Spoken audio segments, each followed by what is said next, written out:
Errautxokre zein berrailezko izarbela erriz erakusten zidan berme. Bakarretan begietara batzen ninduela. Atsegino, aierurik ez zeukan irri batez. Liburu abandonatu nuen beraz. Emazteak erakusten zidanez arraposki jabetzeko.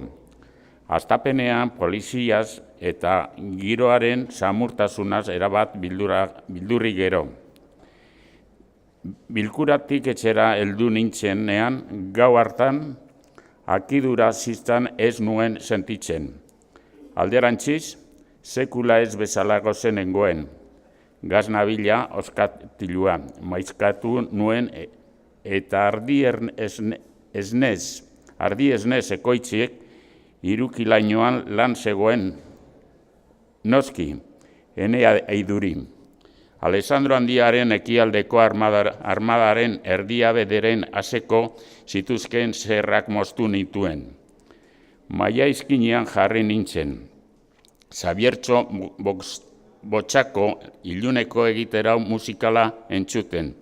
Alaiz eta Maiderren azken diskoa buklean eta osoan eskaitzen zuten.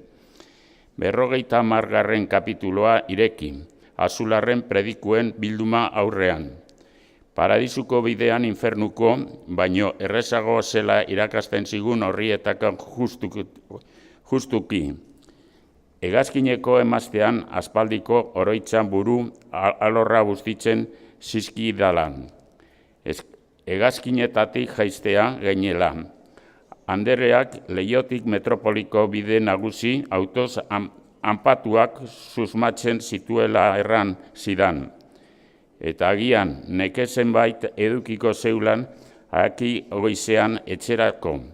Partikularski tasiz, nik ere tasia hartzekoa nuen hauen guztien iturburu fama eman nion geldokira garaiz iristeko.